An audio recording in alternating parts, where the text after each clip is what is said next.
Hail and well met, adventurers. Welcome back for another thrilling episode of Hero Sheets. I am your lovely host, Daria. I use she, her pronouns, and today's intrepid guest is Joe. Do you want to introduce yourself? Sure, yeah. I'm Joe. I either go by the Cat in Charge or Sleepless Seymour with only two S's in the middle. I go by they, them pronouns. I'm happy to be here. I'm excited. I'm excited too. This is our first time talking, which is really thrilling and exciting. Do you want to talk about the thing you do on our channel? Mousecapades? Yes. Where do where do I start? Maybe like, hey, I DM Mousecapades, and it's a one-sentence summary. Okay, yeah. So yeah, I'm the DM for Mousecapades. It is a bi-weekly 5e session that I do here with Heroes Without Limits. It's me and four wonderful players. We play with mice. Love it. And you guys are playing tomorrow, right? Yes, tomorrow is going to be our second episode, and then we're gonna pop back in 2 weeks later. 8 sessions total it's going to be. So it's like a mini series. It's not a long running thing. Cool. I love it. So this week I was telling our producer Nova that I'm trying something really cool where I just have physical notes instead of digital because it wasn't working for me. And so I have a bunch of little notes about your session. I want to start with, you spent 2 years working on that campaign? Yeah, so it's actually funny because I have Time Hop on my phone, which is like you can see your Facebook posts from the past. And I think it was a day or two ago that I saw my Twitter status that I made 2 years ago that was like, hey, I'm running this campaign with my home game players. As I have a home game that I do on Saturdays, and it's mostly me making up modules. I don't have any, I didn't have any books when I started, so I didn't have any modules to go off of, so I made up my own. And at one point I was just like, what if I just shrank them down real tiny and they got to live in like the world of the borrowers, and I could make all these like mice go with it. I had this like obsession with just cute little Beatrix Potter mice for such a long time. And I just kind of whipped it up right on the spot. And after each session, I would write down real quick, like, oh God, I have to expand this world. And we ended up spending a really long amount of time on it because the players really liked it. And there was a couple of moments in there that, like, the way that the players reacted, I was like, I need to continue this. I want to bring this more places. And so I ended up writing down everything, pretty much making it from scratch, like as we were going. And I wrote down all of it, and I was like, I'm going to work on this. I'm going to improve it. And one of these days I want to release it as a module of my own.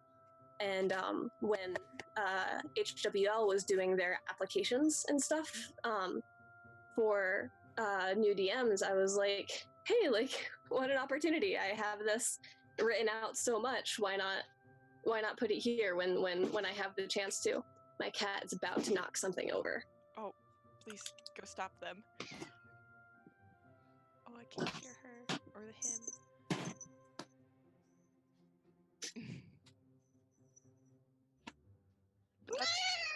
So cute. Yeah, her name is also Nova. Her name is Supernova. She's my mascot, more or less for the stream. I'm gonna try to bring her up every time that I do Mousecapades. So she's here too. Thank you. I had a second question, but I already forgot it because your cat's so cute. I'm so sorry. No, it's okay. This is every episode. I start a sentence and I don't know where it's ending. Oh, just like the name Mousecapades before I saw like anything released for it or like the character art, I was really thought that they were just gonna be mice, like your player characters. The first time that I ran it, I did have my player characters be turned into mice. If you haven't seen if you guys haven't seen the first episode, at the end of it, they meet a little mouse wizard, and his name is Madameo, and he just sort of shrinks them down. When I very first did it, I just had them all turned into different mice based on like what their race were. and I felt like it was okay for me to do it in my home game because I was playing with these characters throughout like a whole long course. They would have a chance to be like their actual like race that they had designated for their players. And with the miniseries, I didn't want to stifle the players into being just like one race or another, or be like, oh, you're going to be this race, and then like, nope, I'm taking it away from you. I'm turning you into mice. So I wanted to have them have their own agency, since this 8 episodes is going to be the only times that we see these characters. I definitely wanted to give them that. But no, that was the thing that I got quite often was if someone messaged me a question about the session, there was like, oh, like, do you have stats for the mice characters? We have to play like mice. Can I be a stoat? And I'm like, look, you can totally be a stoat if you want to. We're not all playing rodents, I promise. You make whatever character you want. Very cute, very cool, and I love it. And just like the character art was really cool and fun to see. I'll wait until you're back in frame because I'm sorry, I can still okay. hear y'all. I also know that cats are a handful. But she is so much. What was I gonna say? I just wanted to shout out Holly Hemlock on Twitter because their art is very good. She does a really good job. She is fantastic. The characters are really cute. I feel so bad because like I came to her like kind of last minute with it. At first I was like, hey, can you please draw these mice for me? And then I was like, oh, I really, really want character portraits. And I think it was maybe 2 weeks before the first episode went up, and I was like, hey, Holly, can you save my life and be like my goddess right now and do these portraits for me? And she knocked it out of the park. Like, she killed it. I love them so much. They look, oh my god, they look great. And we will be seeing more of her art. I have a couple of portraits for the little mousy NPCs, and they are going to be making an appearance. I'm so excited for that. Should do some Discord questions. If you want to submit questions for the stream beforehand, you can always do it at our Discord and our Hero Sheets section. This first question comes from Sophia, who I love, and she asks, what's your favorite thing about tabletop RPGs? And like, we'll do that first bit. Like, what's your favorite thing about just like tabletops to begin with? Definitely the freedom. I've been a writer for a very long time. I was, pushing out stories in like elementary school and stuff, and that kind of only grew, and like my interest in like medieval fantasy continued with it, and it was always very difficult to like, I guess, find an audience who would like actively read my stuff, because I wanted to be writing novels. I wanted to be on like the J.R.R. Tolkien level of like, here are all of my tomes, and this is the lore that goes with it, and these are the maps, and this is how you pronounce the character names. I wanted everything, and then I found out about D&D, and I was like, wait, hold on, like, you can write a world and then also have people live inside of it. And that blew my mind, and the thought of like being able to share stories in this way and then also have it be like a collaborative effort, I thought was absolutely fantastic. And I love theater, I love role playing, I love characters, I love getting into like the nitty gritty of it. I like tabletop RPGs are fantastic, and like DMing them is also one of my favorite things. If I could do it 24/7, like I absolutely would. And not just limited to D&D. I don't have a whole lot of experience in like other tabletop stuff, but all the ones I've played, like regardless of genre, I have just loved. It's really like the medium that is, I think, perfect for me and people like me. I also just love the collaborative like spirit that comes with D&D, because I do love storytelling, but I hate writing, and D&D lets me tell a really fun story without having to write a lot of notes. But this kind of leads into my next question that comes from Leather Jacket Bear from our Discord, and they ask, what's your favorite like tabletop RPG? You kind of talked about it a little bit. I do have to be that boring person and say D&D 5e. I don't think it's a boring answer. I think it's just a common one. That doesn't make it boring. Everyone's got their own reasons behind it, though, and that's what makes it fun. I actually will shout out. There are two that I've started playing recently. Both of them were made by my roommate, my close friend of mine. So they're not like publicly available, but he is super duper good at building worlds like that.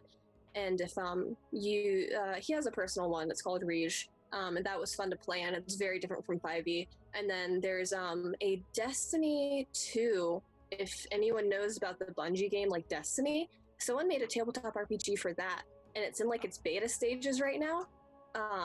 And we got access to that, and we've been doing that for our home game instead of like my usual Saturday game. And like living in that world as a player, I'm not DMing that, but like living in that world is incredible. So I think if I had to choose any RPG other than Dungeons and Dragons, I would have to choose the Destiny one. The people who are making that are like super duper cool. It sounds super cool. Definitely, you should later drop that in the Discord. I want to look at it, and it sounds cool. If I can find it, I'm gonna text him right now to send me that link so that I can shout it out, because like, oh my god, it's just really good. Okay. Let's see. What do I want to talk about? Well, I'll let you pick. Do you want to do another guess question, or do you want me to try to decipher my notes about the first episode? Oh man, let's do another guess question, and then while I ramble, hopefully things with your notes will come together. Okay. So we're gonna snag a question from our lovely producer today, Nova. What is the scariest thing about running your like first session via stream? Like, what was the most scary thing about it, and like, what was the most fun part about it?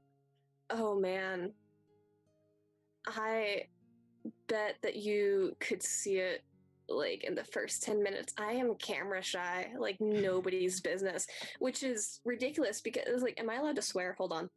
I have sworn on my show before, so I think it's okay. Okay, cool. For as much of an attention whore as I am, like, I'm so camera shy. Is horror a swear? Some people definitely think that it is. I got smacked on the wrist for saying it in elementary school, so it's like, I see. Yeah. But yeah.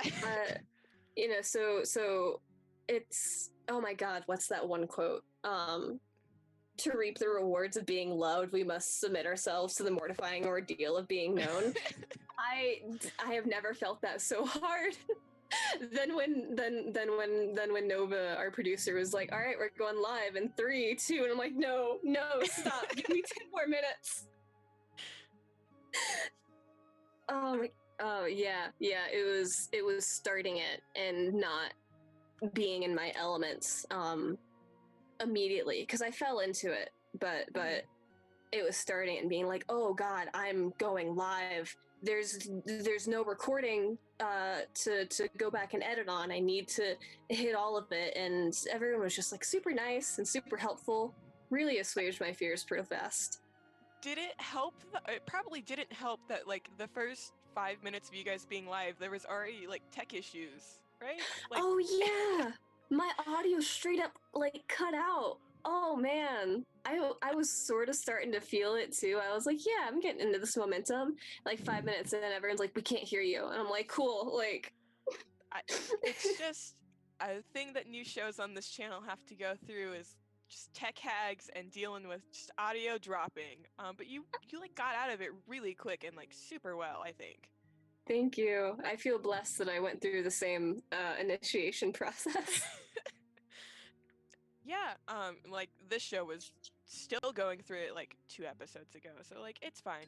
Audio issues is like a problem for everyone, but like what was your favorite thing about like your first stream? Like what was the best part of it? It was the Twitch chat, actually. Because I had Twitch kind of like open in the background while I was like doing all of my stuff, and I only had it so that the Twitch chat was showing and I could like see what people were saying. And going back to like I might be camera shy, but I'm still like an attention whore. Like having that confirmation that like, oh, people are watching, and not only are they watching, but like they're enjoying it. And I was seeing like compliments. I was seeing people saying nice things about me, and I was like, yo, it's like my ego is up here now. I'm on top of the world. It was, oh my god, it was really really incredible. And just so fulfilling, I guess. I love the idea of DMing where a lot of people can see it. I love the idea of like being able to share like my ideas with people. That's part of the reason why like I want to put Mousecapades out as like a PDF for people to run too, and not just like, you know, hold it, keep it safe, keep it secret. Like I think it's fun. I want people to experience it, and seeing people having fun was really really nice. It was so nice. That's like my other favorite thing about like tabletop RPGs and like the D&D community is just like it's such a good place to share things, and it's very rarely have I seen people like hoard ideas and not want to share what they're up to. You get to share what you're doing and see other people have fun with it and hear how they're doing things differently, and it's just cool and great. Mm-hmm. Do you want to talk about the first episode a little bit? This is the first time ever on a Hero Sheets where I think I actually talk about someone's show because I have notes and quotes. One, I love all of your players. They're all very cute. They're in your so DM great. style. Oh, thank you. I think I have just like random quotes written down, but like the first thing that I wrote was just I love starting like a new session or like a new campaign with just like a festival scene. And so like for you to just immediately start with that, I was like, oh, this is gonna be so much fun. And just like I don't know what it is about, well, because a lot of D&D things that I've consumed, it's just like you're in a tavern, but like the festival is like a great alternative to it. um so I recommend just any, I don't know what the sentence was. I recommend doing a festival. But I did want to talk about just a small character exchange that like really got me and like made me love these characters more than I already did. And we're like maybe 20 minutes into the episode, I think this happened, which was Alex, which is Ivy's character, just going, "Whoa, there's Steph. That's a goat man," followed by Joelle going, "That is a goat man," and just that really got me. Just like I can't explain it. Your players are cute, and I love them. And this world and setting that you let them play in is really fun too. They're super fantastic, and I feel like I clicked really fast with all of them. We had the special privilege to be able to like get our schedules aligned to do session 0 before the actual campaign, which is why you heard some references to like the Goaty and the Stabby people winning the Gladiators Gauntlet, and like Marin Argan was a NPC from the session 0 for Ayla and Corum. And then Joel's mission to deliver like this reliquary, and Alex like tagging along and them like beating up a guy on the road. That was a lot of like session 0 stuff, which was like a lot of fun. That was very nerve-wracking, getting together with a group of strangers, except for Ari. I do have to call him out, because I've been friends with him since high school, since my 3rd high school, so like 11th grade. Yeah, so I was friends with him in high school, and when I was like getting my D&D session together, I was like, Ari, I need there to be like one person that I know, or else like I don't think I'm going to be able to do anything. I think I'm going to have stage fright so badly that I'm not going to be able to move forward. And him being there and him clicking with everybody too, him and Ivy like get along super duper well. Like they had their session 0 together, and a couple minutes in I was like, yes, everything is going great. And like Miranda and Rue had their session 0s together as well, and like they clicked super fast, and I was just feeling like the joy and the love all around, and it made me feel a lot better knowing that it wasn't just like a business relationship. I guess it's not like, oh, I'm your boss, like as the DM. It's like it does feel like we became friends very quickly, and that was super duper nice. They're all lovely and sweet people. And I love that. I don't know how many of the other streamed shows on Heroes Without Limits have done a session 0. I want to say quite a few of them have, but like it's really cool when you watch episode 1 and you can tell that these people are already friends and they're already like there's inside jokes and things that are going on. It's just the spirit of D&D, and I love it. For our Lost Minds of Foundever campaign, we also did a session 0, which was super stressful because I don't think any of us knew each other. But then, like, just very quickly, like our characters meshed together, and you get fun little moments of this is how we interact now, which I love to see. I'm gonna hop back over to guest questions. Okay. Half a beat. Let's see. Here's another good question from Nova. As a hard of hearing person, what do you think is most important to consider about portraying characters that are hard of hearing, especially when they are being portrayed by people who are not or who are hearing? Okay, so yeah, so for anyone who doesn't know, I have in my right ear, I have a hole in my eardrum that I've had since I was born. Excuse me. I have a very, very tiny one in my left ear as well, but it doesn't affect my hearing as much. But I was at one point legally deaf, and now I am hard of hearing as they've kind of grown together a little bit. And what's a little more interesting about that is that I was never like exposed to the culture, because with likewise disabilities, there tends to be like a kinship and a culture there.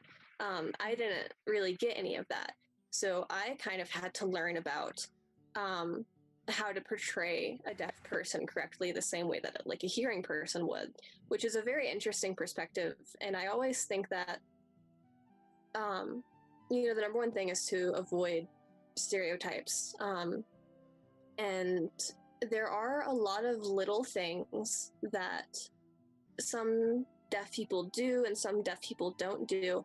I mimic voices really, really well, and I used to do it even better when I had less of my hearing, but because I couldn't hear my own voice that well, so I was like, I don't know how I'm sounding. I don't know if like my words are coming out right. So I would take what I could hear from other people, and I would just like a puppet, essentially, like a real life Kenku.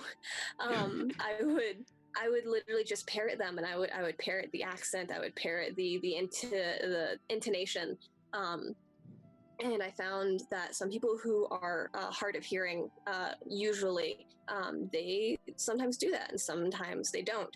And so I think it's the little things that can really I guess make the disability seem more real, and like it's an actual character trait, I guess, rather than you're just like reading from the whatever that book is called. It's the one, it's like we're on edition 5 now or something. It's got all of like the disabilities listed in it. Oh yeah, I know what you're talking about. Yeah, instead of, I have no idea. But yeah, adding the little things that make it seem more like real and make it seem more like like I'm a person living with this and this is how I've adapted, or like these are some of the traits that I've brought on because of it. Because I know if I wasn't hard of hearing, I wouldn't be that good at mimicking stuff. This is a very roundabout way of saying, just make it real, for deafness and hard of hearing. And anything else, kind of, there's a lot of little ticks and quirks that again some people do and some people don't do, and you don't just have to do it like from a book. You don't have to do it like very, very clinically and mm, yeah, very, very Yeah. clinically, and like from a book. There's real people who experience that kind of lifestyle, and it does like affect them in different ways. And incorporating that, I think, is a very good way to do it. Um, for a hearing person, I would always recommend to avoid like any of the negativity, or I guess like kind of some of the self-hatred that goes with it. I literally 3 days ago, I had a full breakdown. I was in like a super emotional state. I had a full breakdown about the fact that I couldn't hear out of my one ear, and it was super rare. It hadn't happened in years, and it coming like from me, I thinking back about it now. If I read this in a book and I know that the author is deaf or hard of hearing, I read this and I'm like, wow, what a real experience! What like an incredible thing. If I read it in a book and I know that the author is like someone who is hearing, I'm like, okay, you're it's like you are writing out this pain that you have no real capability of understanding. So I always think portraying it in like a negative light, if you're not someone who actually has to deal with it, isn't the route that you really want to go. If that makes sense. Having the person who loathes their disability when you're writing about it and not experiencing that disability, it just seems very like there's a specific word I'm trying to think of and I can't. It's just bad. Just like, is it just not cool? Unempathetic or like unsympathetic? Like you just, Yeah. Appropriating, says Sophia in the chat. Appropriating is good. Yeah, appropriating is good. I feel a very similar way when I see like ADHD represented in like media, because it's always like a hyperactive boy who can't sit still in class and makes jokes. And it's like, no, that's not what it is. It's not paying attention ever and vibing in a completely different way. You know what I mean? Yeah, I have autism myself, which is sort of similar symptoms and qualities, and it's the focusing on something so hard that you're focusing harder on focusing than you are on the thing that you're supposed to be focusing about. That hits different. Yeah. Literally, that entire sentence made me think of like elementary school. We had to do like testing once a year during spring, and they would make you read really long passages, and then you had to answer questions about the passages. But there were so many occasions where I vividly remember like trying to read, but my eyes were just like hopping between the gaps between the words. Yeah. Which, by the way, I'm a graphic design major, and I'm taking a typography class, and I learned what those gaps are called, like the spaces, like if they connect that way, it's called rivers. And I was like, that's exactly what it is. That's what it looks like. Nice. Yeah, the CRTs. Shout out to my good friend Emma in the chat, who knows exactly what that mess was. I got really excited about nothing. It's okay. It's vibing. Yeah. Again, this is the culture of like, if you have like a neurodivergency and you meet someone else who has the same neurodivergency, it's like, oh, we're friends now. Like we get it. We know. Exactly. You understand the struggle. Let's do another question from the Discord, which I'm going to take another question from Bear, which is, what is your opinion on creative problem solving leading to the derailment of a campaign? Oh, I'm processing. Give me a second. Yeah, no, it's okay. I don't know if I can say in good faith that creative problem solving is a derailment to a campaign. Yeah. I can think of some. Sorry. No, you go ahead. This is my interview to you. Please speak. I can definitely think of some situations where the answer is right there, and the players are like, no, that's too easy, and they're gonna try to solve it every single other way, and it can kind of like delay a little bit. But I don't know, if a player has an opportunity to like be creative and submit like an answer or something that might not have been like what I initially thought, but I see their problem solving process, and I see that like they're being creative and they're really like working into their character, and absolutely I'll be like, hell yeah, that works. Like that was the answer. And they're like, oh, did you just improvise that right now to like make me feel better? And I was like, nope, that was always the answer. It's just, and sometimes I throw puzzles at my players too without any answers like whatsoever. I'm just gonna see what they do, and then they come up with like really cool stuff all the time.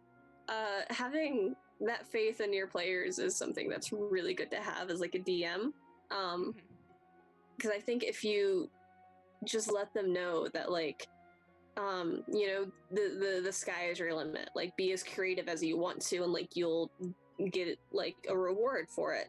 I think that just kind of inspires them to take off and really like try to live and have fun, and that's all that I really want for like my players. Like I want them to have fun and like live as their characters.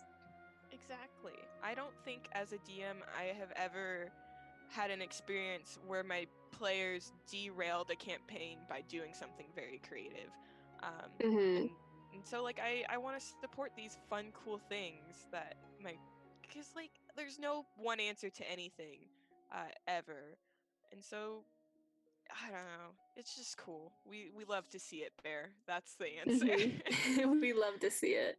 No, I think the only thing that can really like derail a campaign, in my opinion, is just, I guess, spending too much time on like an insignificant detail. If you accidentally describe a rock a little bit too hard, and the players are like, I'm gonna cast every spell in my book on this rock to make sure it's not actually like Asmodeus in disguise.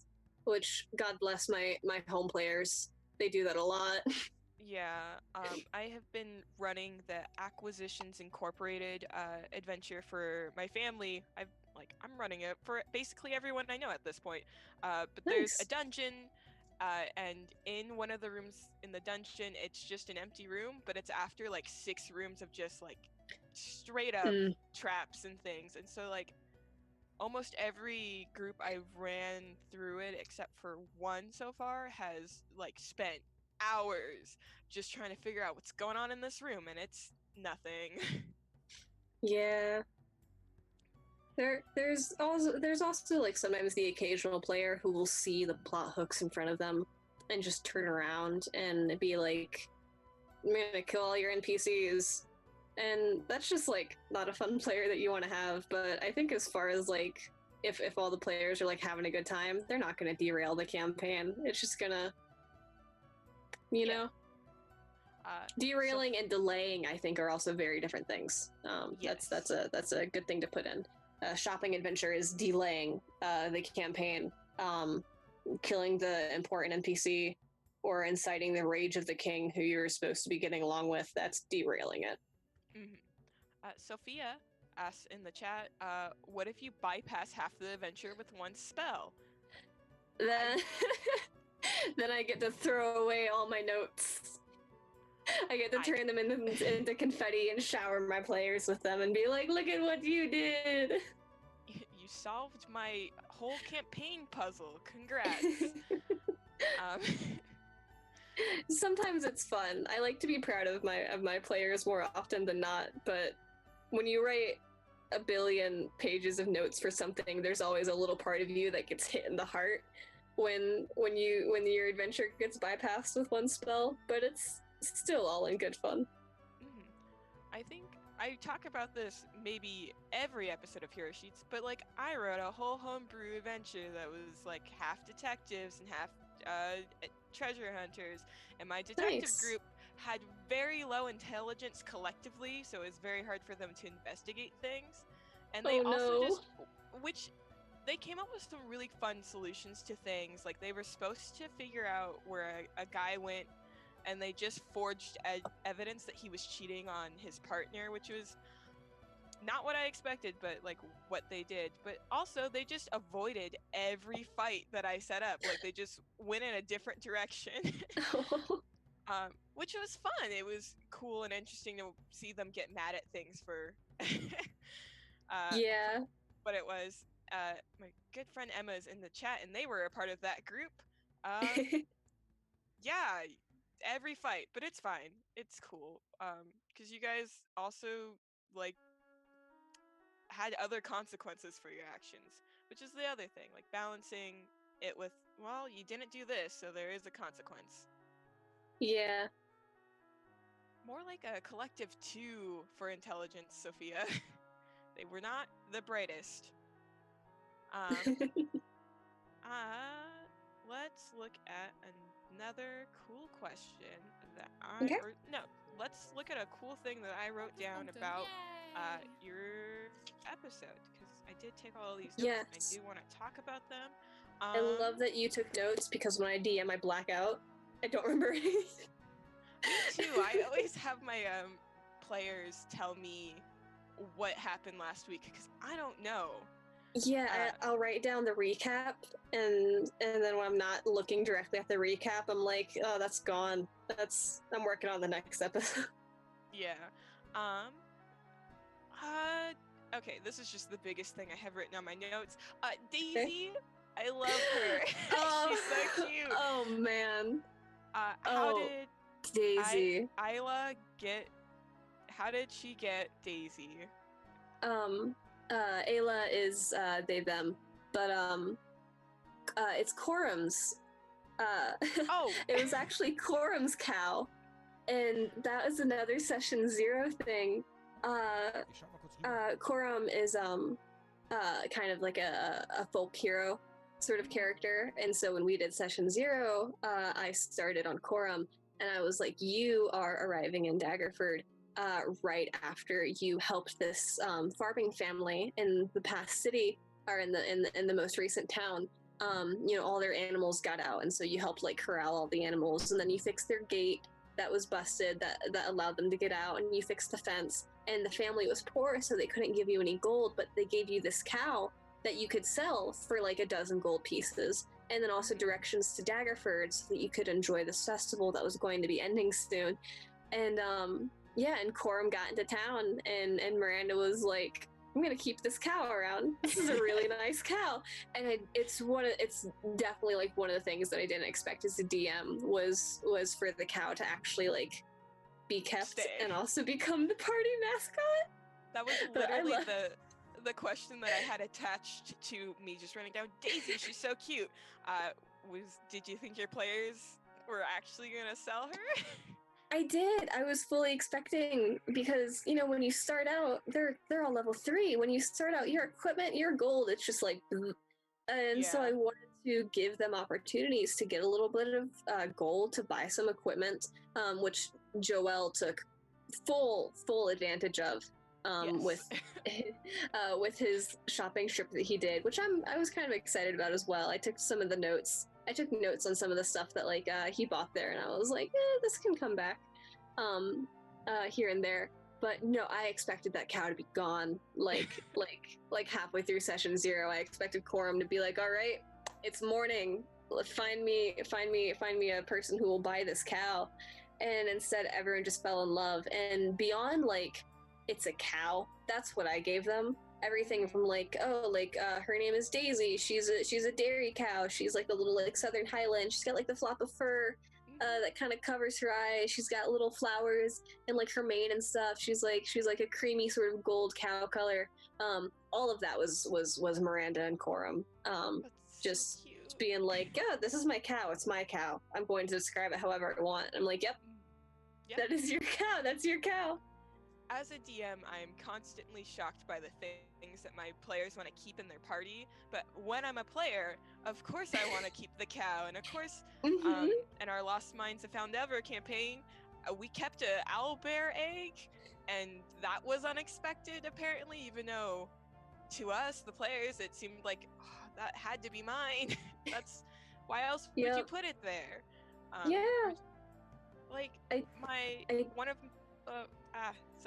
One of my campaigns, No, go ahead. they're keeping a kobold.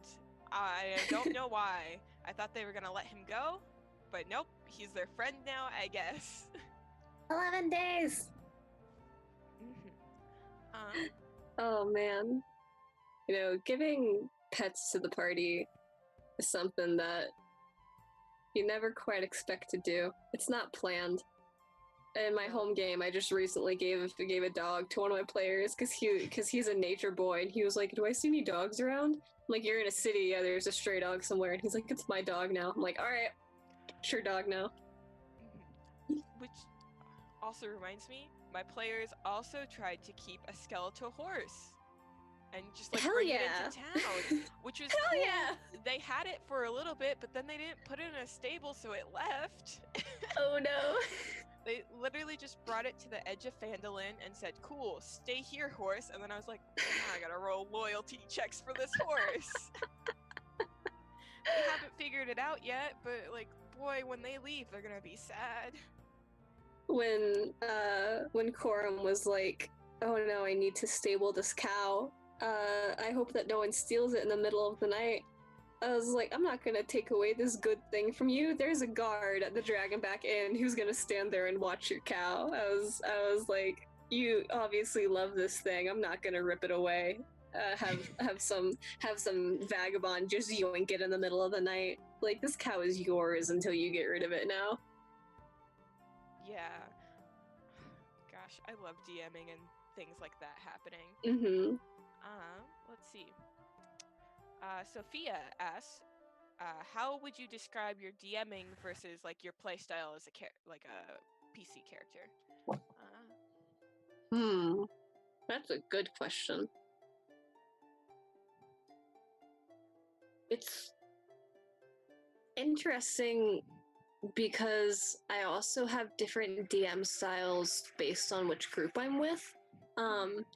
I am what you would call like a strict DM with like my home game. I very frequently tell them no to things. I put their characters in like dire situations without really like hitting them beforehand and being like, "Hey, like I might be putting your character in a dire situation." I rules lawyer them very hard, and that's also like a big ongoing campaign. We're all very close friends, so I feel more comfortable doing that. And with this group, I want it to be fun not only for the players but also for the audience. At my home game, if it was streamed, everyone would hate it because we still have fun and everything, but it's very much like our way of like having fun. It's something that we've all sort of like agreed on, and it's not sort of like traditional, I would guess. But knowing that I was going to be streaming, and I was like, I want it to go quick because there's only 8 episodes for me to put this plot into. I want everyone to have a good time. I want everyone to be able to like do what they want. I want the audience to enjoy it very much. I was like, I can't be like such a hard ass as a DM, and I told my Mousecapades players before we started playing. I was like, hey, like it's gonna be a rule of cool. It's gonna be a rule of funny. If it's entertaining, like please, by all means, do it and enjoy yourselves. Make this a pleasant experience. I don't want you to like dread every upcoming session to be like, oh god, this DM that I barely know is gonna get on my ass for mistaking fairy fire as like a concentration spell or something of the other. And so yeah, very different with the DM styles. And then for my play style, that's kind of solidified as one thing. I don't think that I really change it between games. I'm definitely there to have fun. I want to explore everything. Yeah, and I think that's something that I get from being a DM. I want to explore everything as a player. If we get into a town and I don't feel like there's any urgency to follow the plot, and the DM gives me like a bunch of building to explore, like by God, I'm going to explore all of these buildings because I know that like that's what I would want, and if I see them with like a big stack full of notes, I'm very like divulgent. Um, in that I feel like I try to be very very DM friendly, um, as a player, and I want to like connect with the other characters as well. I don't want it to be like just my story, um, as a player. So I think I tend to be more focused on like I tend to be more focused on the whole group having fun whenever I'm playing. And whenever I'm DMing, I don't focus on myself having fun as much, because regardless, like playing D&D for me, it's going to be fun no matter what. I don't have to divulge a whole lot into like my own enjoyment as a DM. I just kind of want like my players to have a really good time, because it's like pizza. Even bad pizza is still good pizza. Like when I'm DMing, even a bad session is still a good session, because like God, I got to DM a session, and that's what I love. So I think that's what I would kind of go with. Is I try to be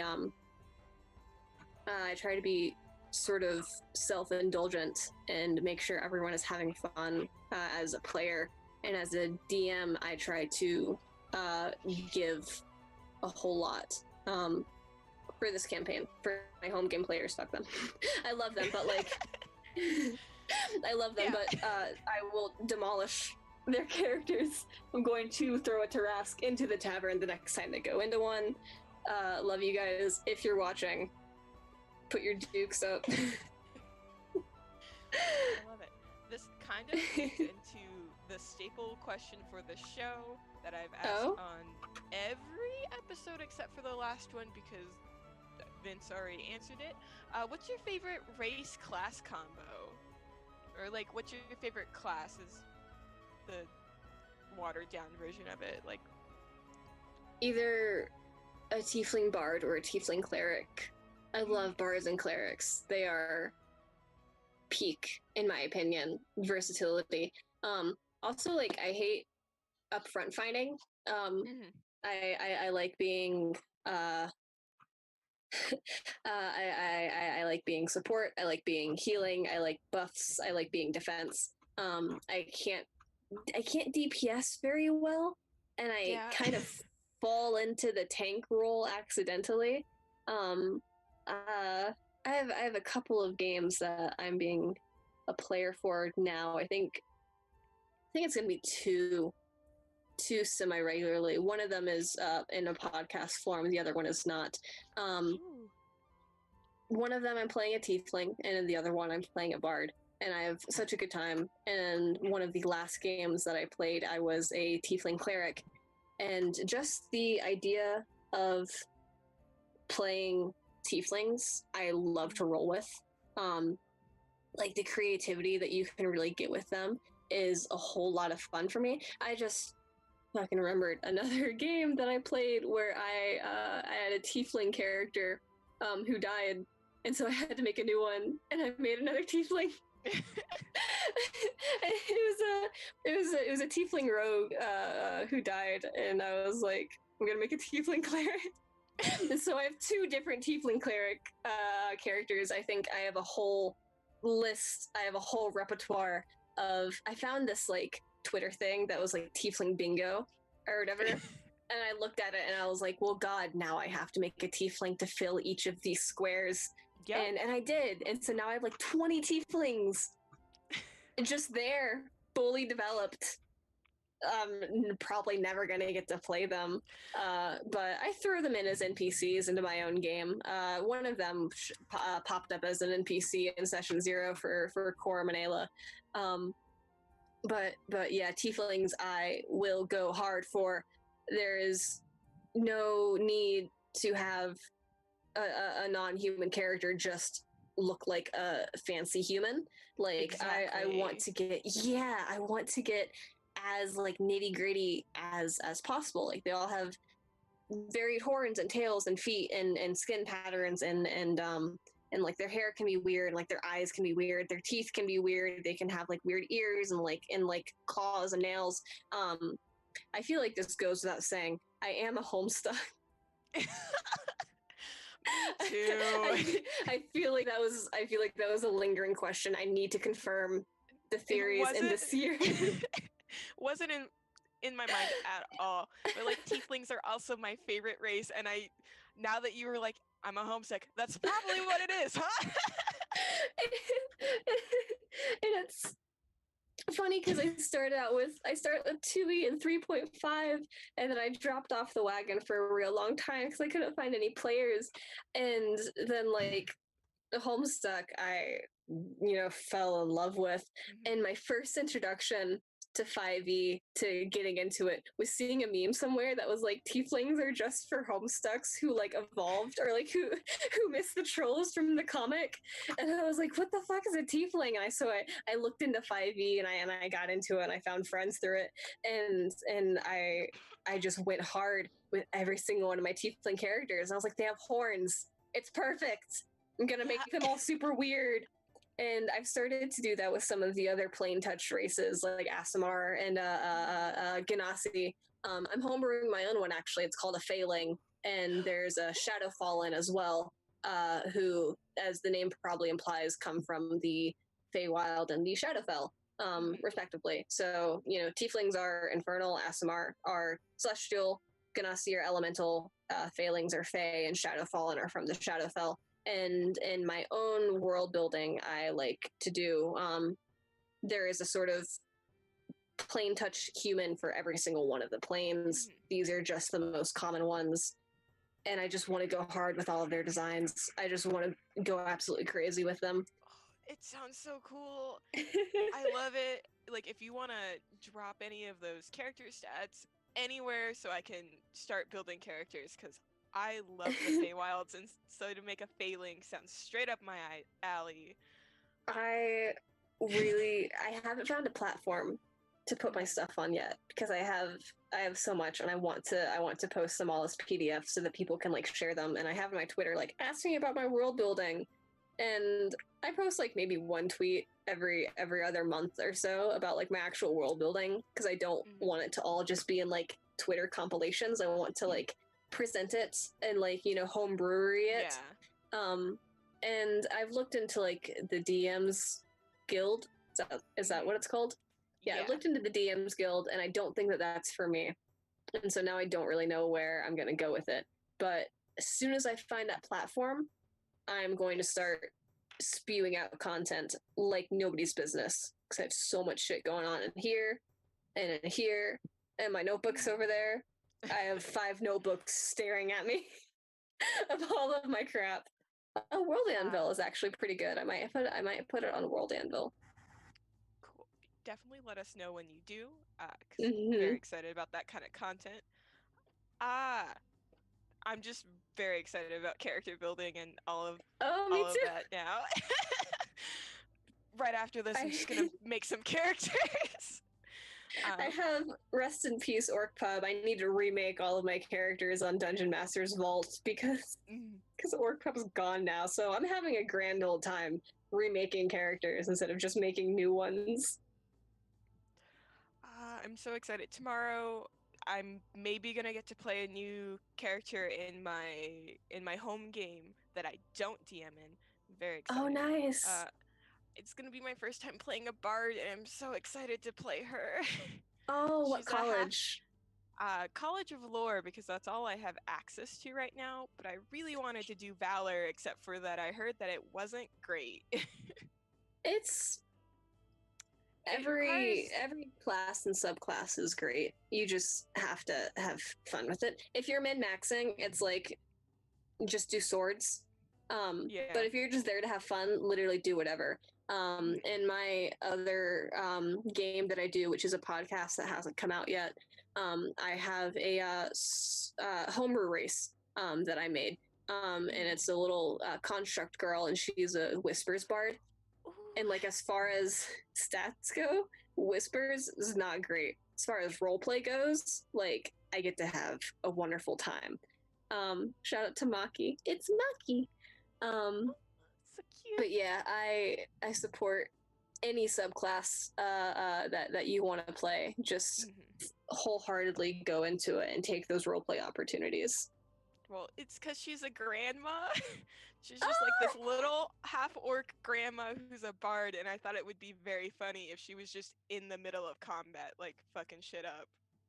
Oh, I love And so maybe I'll tinker with her before our session tomorrow and see if Valor is what it is for me. I just wanted like someone who was like very support heavy for like for people who hit things hard, because it. that's what Mm-hmm. that's what our home game is missing. Is like we have a support player, just like not a lot of good support opportunities with that player. Yeah, sticking to the support class, Mhm, I find which is very hard with bards and also clerics, which are mhm, very, very good support classes. They have a lot of versatility, which is why I love them so much. But Maki is supposed to be a support. Sometimes I forget that and I just have her cast Shatter. And it's like, and that makes her tanky because also being a construct, she has a lot of like resistances to things and a very mhm. high in a very high AC because she's entirely like made out of metal and stuff. So she ends up being very tanky, which isn't exactly like what she's supposed to be. She also has a wire garrote. I need to point it out because Nova's mentioned it in chat. She's 9 years old. She has a wire garrote that she does her attacks with, Oh, and and by 9 year old, I mean she's been 9 years old forever. So mhm. but like she's still 9. And then Yeah. my lovely DM Sarah Mustang's art recently gave her a longsword. Oh, I love her. Okay, And Maki and my bard are probably gonna be best friends. yes, Every grandma loves a she kid. and she loves family too. It's like they would get along so well. They would click real fast. Um, and you know, lore is very good for support, but I think that Mhm, any bard class can be a support with the spells that like you're given. mhm. Um, Stuff like enhanceability is really overlooked, but like that's a great support thing. Um, Yeah. so I think if you ignore the spells and look more into like the features, I Mhm, guess, of the subclass, like lore is a very, very good classic support with a little bit of healer. Valor and swords is where you're going to be going more into like your tank and your DPSing and stuff. mhm. Which as a half orc Be might good. actually fit. Yeah, might actually be good. I can totally imagine a like very caring half orc grandma um, being valor in that way. Mhm. Okay, I think we're up. I think our time is done. So let me start What? doing. I know this episode went by super fast. It was great talking to you. Yeah. So let's do some closing work. As always, you Okay. guys should check out our Discord server and then also follow Heroes Without Limits on Twitter. Tomorrow at 5 p.m. Eastern. Don't forget to tune in to Mousecapades to watch Joe do more really cool DM stuff. Uh, and then also on Saturday at 1 p.m. Eastern, episode 2 of Silver and Steel, which is our Witcher game that is run by Mustang, will be going on. So tune in for that too. Uh, Joe, where can we find you?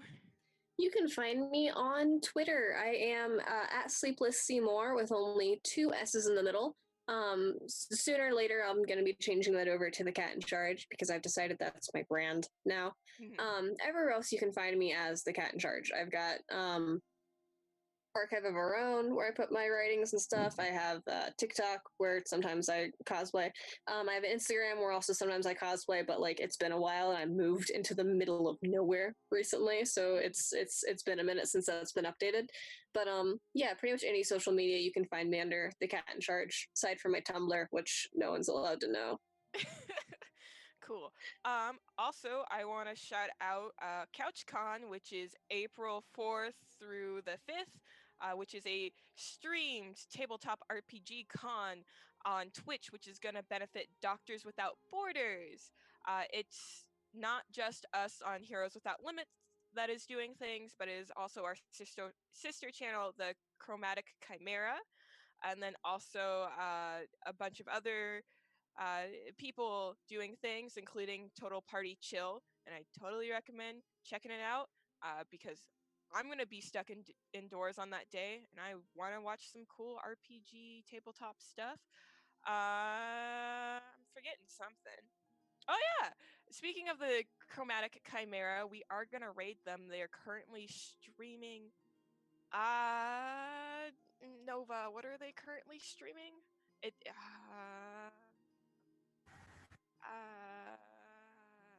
they're currently streaming one of their newer shows. I just can't think of what it's called, and I wrote it down and I can't find it in my notes. But we are gonna raid them, so like stay in chat so we can so you guys can hop in on that and see what they're up to.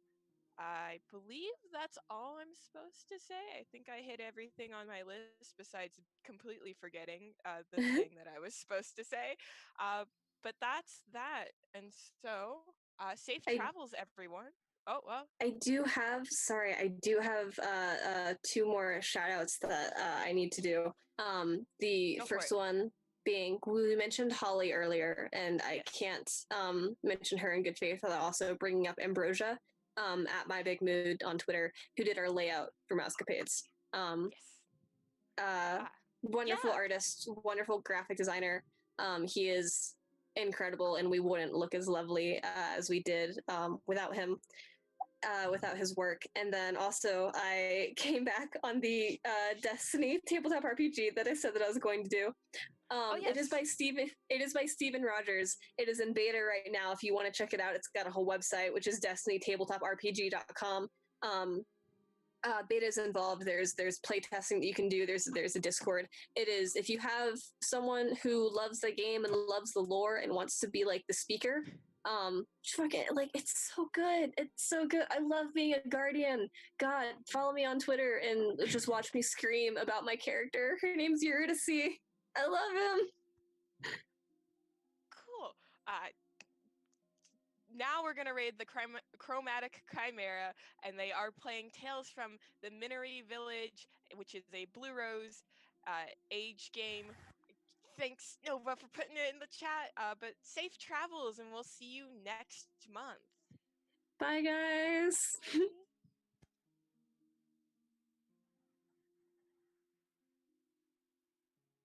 Cool.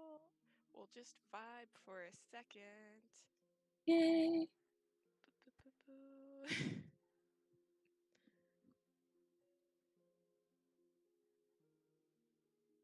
Cool. We're out.